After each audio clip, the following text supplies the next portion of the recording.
I'm Yu-Ying Song. I'm currently an associate professor in the Human Services Department at California State University, Fullerton, training primarily undergraduate students, many of whom wanted to be social workers and marriage family therapists. And Rod and I will talk about models of supervision today. Rod, I know this might be an obvious question, but why is today's topic important? Theories or models, we're going to use the terms interchangeably, help us understand what to look for and then what to do about what we're seeing. As Kurt Levine is so famously quoted as having said, there's nothing so practical as a good theory. When Janine and I covered models in our book, we organized them in three types. The first type concerns models grounded in psychotherapy theory. Till a couple of decades ago, these were the models of supervision, just direct extrapolations of models of therapy. So psychodynamic models informed psychodynamic supervision, humanistic, CBT, and so on. Those were developed in a therapy context and not in an educational context. And yet they inform a lot of what we do. So the psychodynamic model has brought us parallel processes that we've talked about. And we've certainly spent a lot of time on working alliances, which also came out of the psychodynamic literature. The CBT folks have also focused a lot on supervision, and in some ways they've foreshadowed a competency-based approach, in that they're really focusing on skills and measuring those skills and adherence to them. As a matter of fact, one of the characteristics of a CBT approach often is fidelity checks. That is, how close is the supervisee adhering to the model? And that has some limitations in that the focus can be overly on skills. Another category of models is the developmental models. And these speak to how supervisees change across time and how supervisors respond differentially according to their developmental stage. And we're going to speak later to Brian McNeill, who's one of the originators of the Integrative Developmental Model. And he's going to really help us understand that approach. And then the third category are models that speak to the supervision process. And we've already talked earlier in this term, for example, about the critical events and supervision model of Ladani, Friedlander, and Nelson. We talked about it, for example, when we talked about countertransference and attending to marker events and how to play it out after that and so on. What we're going to focus on today, though, is the discrimination model. And later, we're going to interview Janine Bernard, who's the originator of that model. So there's so many different models of supervisions or theories of supervision, but we didn't really see or hear any mention of a competency model, which is what this course is about. How does that fit into what we're discussing today? A competency-based approach is really a meta model. It really is encompassing all of these. So as you point out, we've been covering the competency-based approach throughout this course. It's what the course is about. And so each of these could fit within it. So what characterizes it are things like having articulated particular behaviors that you're going to work on with the supervisee. That's why we spent so much time on supervision contracts, focusing on feedback and training. And competency-based approach speaks to various kinds of competencies, relational, and so on. And then, of course, the all-important aspects of assessment and, again, feedback. So it is the meta model under which all of these can fit. But we only have half an hour. So what would you recommend that we really pay attention to in the next half an hour or so? We've prevailed upon Brian McNeill, one of the authors of the Integrated Developmental Model, who's going to speak to us about what that model's about, and Janine Bernard, who's the originator of the discrimination model. We're just very fortunate to have the originators of those theories. They've agreed to keep this as kind of an elevator speech, their model in 10 minutes. So that's what's going to follow.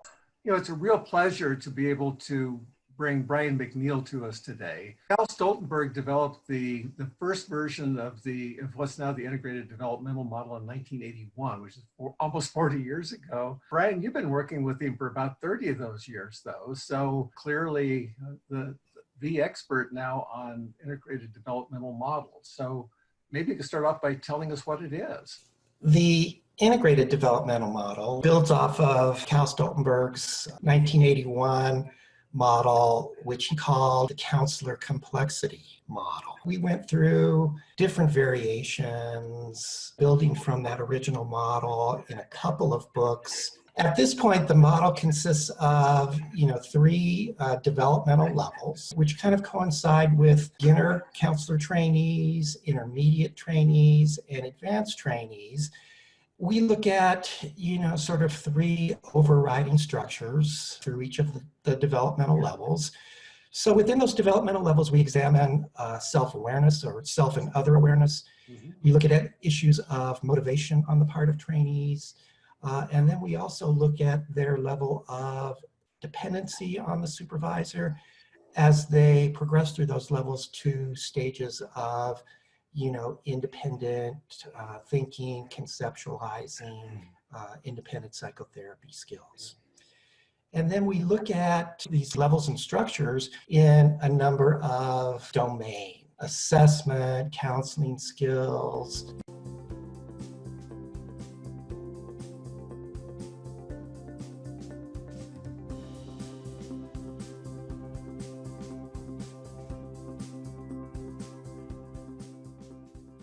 Someone could be a level 1 in terms of, let's say basic counseling interventions. And, maybe if they came in with a specialty or experience or expertise in assessment, they could be a little bit higher in that domain. So let's just start with a level 1. Okay. What would that person look like? And what does that mean for the supervisor? A level 1 individual is someone with basically no skills, very little training. Usually, typically they're seeing clients for the first time. So I would encourage everybody to kind of think back to the first time or the first client that you saw.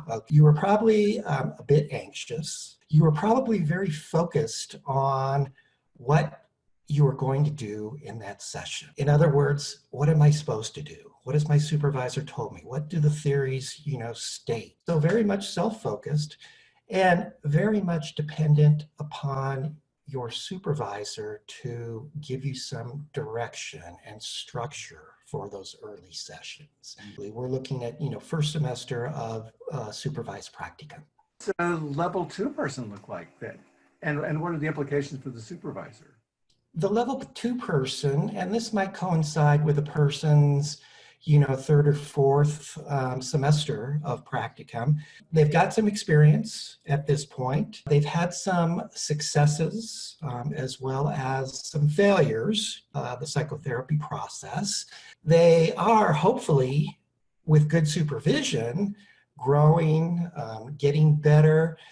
So they're better able to appreciate that complexity that goes into counseling or psychotherapy. And at the same time, they're starting to question some of their skills, perhaps. The beginner is highly motivated. You can give them any kind of homework assignment and, they'll bring you back 3 more books, that they're reading. The intermediate person they get their, world a little shaken up. So sometimes their motivation can fluctuate, okay? They wonder why they're successful with some clients and not so successful with others. At the same time, as I mentioned, they're growing in their abilities, their skills, their level of self-awareness. So they're starting to function more independently. But at the same time, they still are dependent upon their supervisor for some direction. So typically what they're experiencing is sort of a dependency autonomy conflict. So this might cause some conflicts, kind of as the adolescent is acting out, establishing their own independence.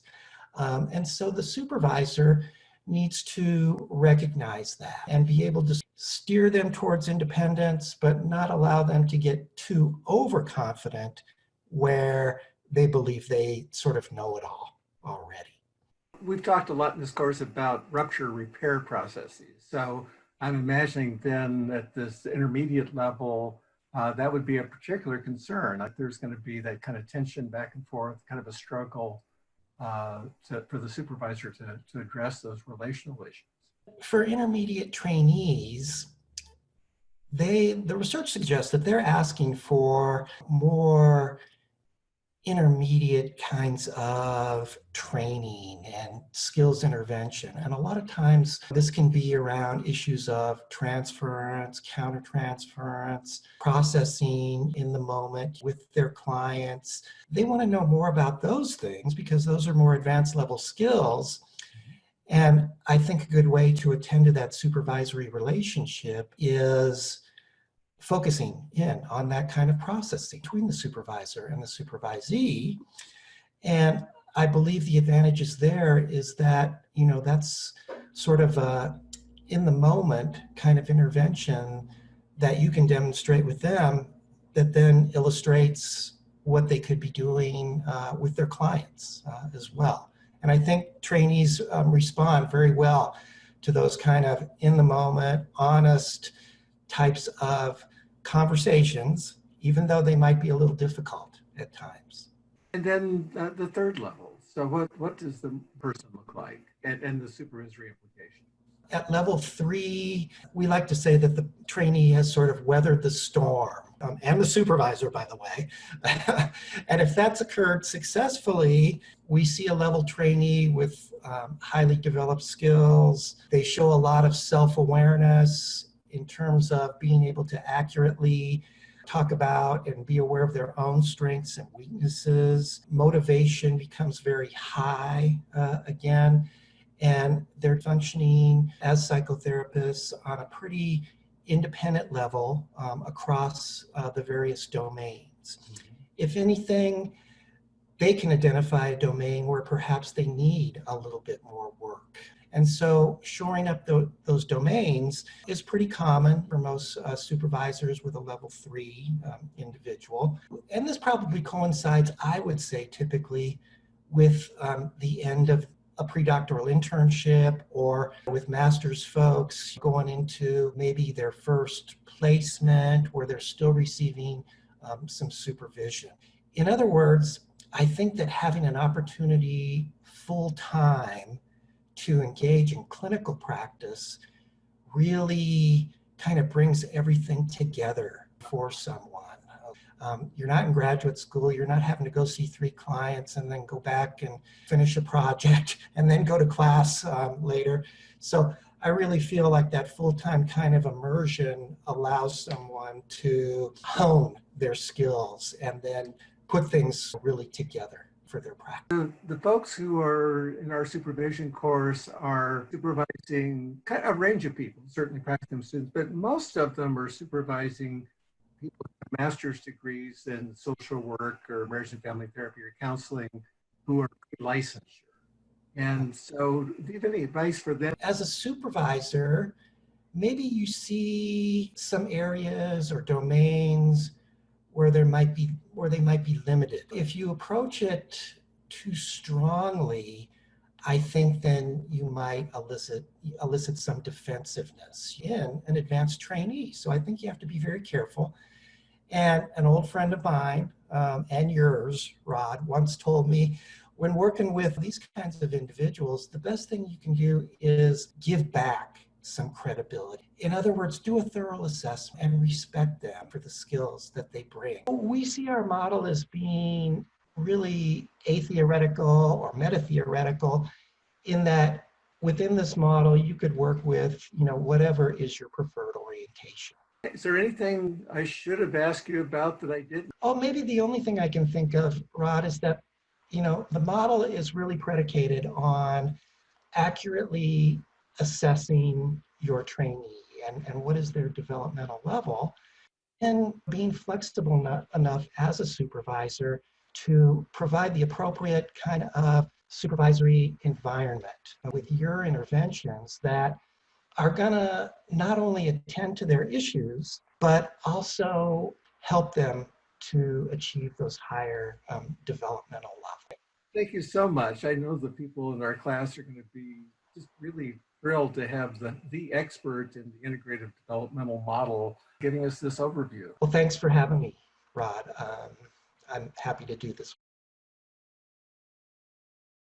Now let's take a few minutes as a group to talk about supervisees you have had recently. Specifically, think about the different dimensions that Dr. McNeill has presented: autonomy, self-awareness, and motivation dimensions. Think about where you would put your supervisees on these dimensions and share the evidences that you're using to do these analyses.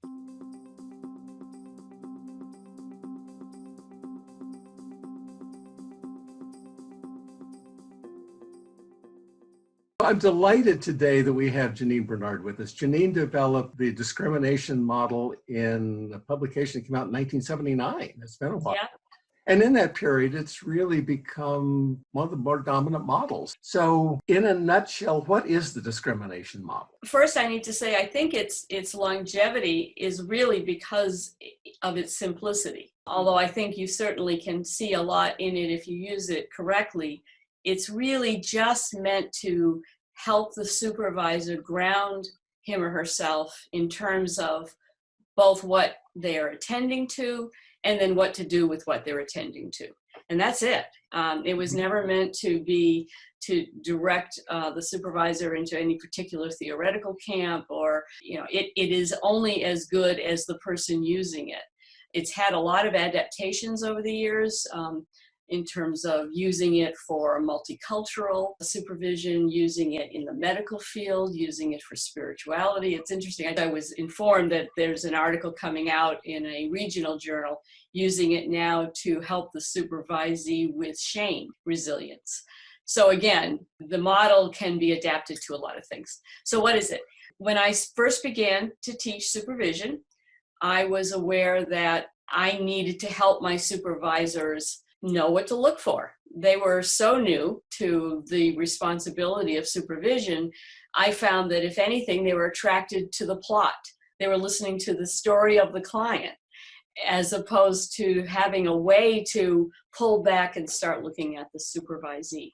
So I divided what I think counseling entails into what we do, what we think, and how we as people interact with those two. And that became the three areas of focus. So I encourage supervisors to look at the overt behaviors that they see in the counselor. What are they doing? How well are they doing it? Do they seem to be as comfortable challenging a client as they are supporting that client? Do they ask good questions? Do they remember to reflect what the client says as opposed to asking one question after another, etc. And these intervention skills span from very rudimentary skills to expert interventions. So those are the easiest to pick up if you're a supervisor, because they are in fact overt. The next area are what we call conceptual skills, and that covers everything from the big issues of having a treatment plan that's appropriate for the client, directing the session in a way that's helpful, knowing where you are in the session, making decisions in a session to go one way or another. So all of those things are going on for the counselor as well. And what is the supervisor picking up that they think is the plan of the counselor? Choosing an intervention is a conceptual skill. Implementing it is an intervention skill. And so the supervision issue could be either, pretty much not both. And then finally, the personalization category has everything to do with what's going on for the counselor internally, how their personality is interacting with their role as counselor, their sense of humor, any triggers they might have with what the client's talking about, their cultural sensitivity, et cetera, et cetera. So those are the three focus areas. Those are the things you focus on then. So Right. What you also talk about roles. What are they? Correct. I'm always fascinated that supervisors are very attracted to the roles, and they spend a lot of time thinking about what role they're in. And there are three roles as well as three areas of focus. I actually think that's the lesser half of the model. I think knowing what the focus should be is so much more important than figuring out if you're a teacher or a consultant. So let me go through the three roles. If I were to publish the model today, that I would use slightly different words than those I used when I did publish it. Instead of teacher, I would use instructor, because I think That's a little bit more generic and gets at the same thing. But what is known as the teacher role is any time that the supervisor is being directive, when they're giving feedback, when they're structuring supervision, when they're giving support to what the counselor did, all the good job kind of things, when they model things for counselors, all of that puts them in the teacher role, which basically means or communicates that the supervisor is more experienced than the supervisee. They're in a position to be of assistance to them, and they're taking that kind of authority to do so. The consultant role is one where your supervisee, from the supervisor's opinion, the supervisee is able to get to their own conclusions about an issue. Their growth can be more collaborative. If challenged, they could probably come up with what was going on and why and what they might want to do differently. So when the supervisor takes a consultant posture, he or she is basically saying, we can work on this supervision problem together. I'm not the expert. You are in the room. You know what you're doing. You're having a bit of a challenge right now, but I think we can work this through. We've just covered interpersonal process recall in this course. And I've always thought of Kagan as being kind of a pure version of a consultant's role. Is that your take? Yes, absolutely. Some see it as more of a counselor role, but I don't. Trying to get the person to reflect on what was going on. And in the counselor role, you really are asking the supervisee to stop and reflect on what's going on for them intrapersonally. And that can interact with how they're reacting to the client, how they're reacting to themselves in the role that they're in. Are they happy with their own performance or not? You can also be asking them to reflect on awkwardness in performing particular interventions possibly, or misgivings about the direction that they're taking, or even misgivings about how they perceive the problem that the client is presenting. So with the counselor role, you're really saying, something's going on there that I think it adds a layer to your counseling. And let's stop for a minute and see if we can figure out what that layer is. We spent a lot of time in this course emphasizing the ethical issue of veering into therapy with our supervisees. So absolutely. Clarify how your notion of a counselor role jibes with that. Yes. And again, I said earlier, I would change teacher to instructor. I would change counselor to facilitator if I were to publish the model today, because counselor is confusing and it's not meant to be in any way therapy. You're only asking the counselor to look at any personal stuff that has to do with the counseling that they're performing. So for example, if you had a counselor who seemed to be particularly impatient with a client, you would want to know, is there anything about that particular client that is triggering that counselor? Pretty much, countertransference issues. Is there something about the client's problem that made the counselor feel insecure about solving it, and therefore they're rushing, or they're trying to get to some conclusion so that they can move this client on.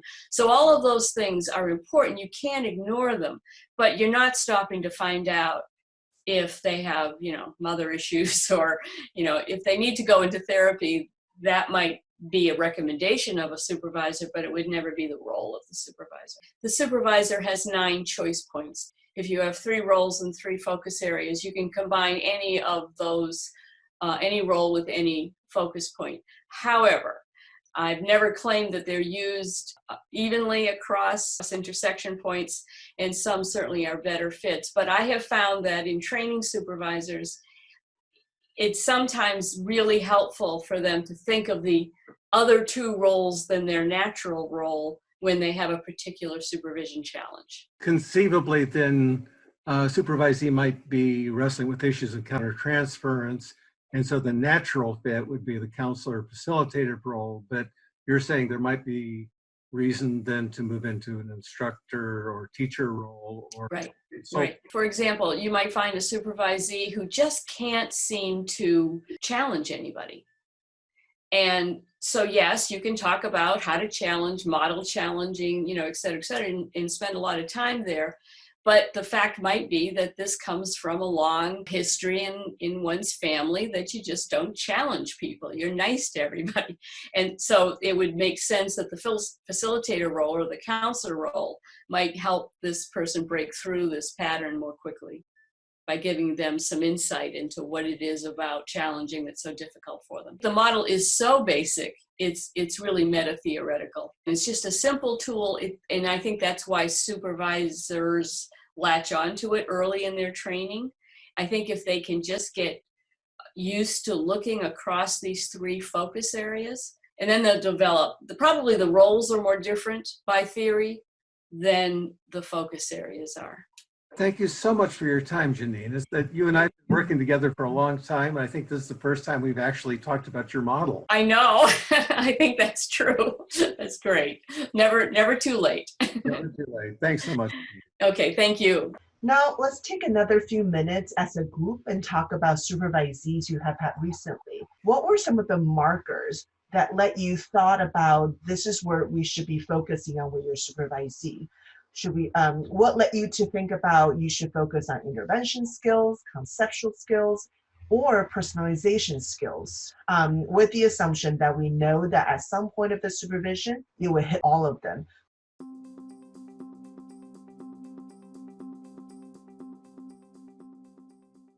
This has really been an excellent review of the two models of supervision. Do you have any final observations to share with everyone, Ron?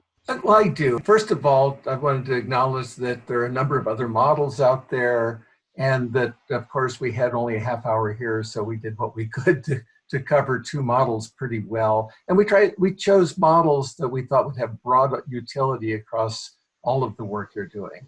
The other thing I want to close with is just a reminder that this is a competency-based course. We're teaching the competency-based supervision, and I really hope that you'll find ways to weave what we covered today into your understandings of the competency-based approach. Because it's important, I want to stress that the goal of our training is to prepare supervisors who are able to offer the systematic and intentional supervision that a competency-based approach provides. Because the competency-based model is meta-theoretical, it is compatible with other models, including those we've covered in this video.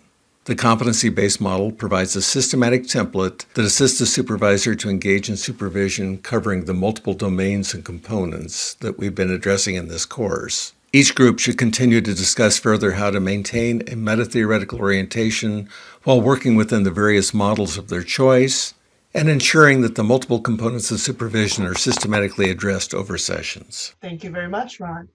Okay. Thanks, Yu Yang.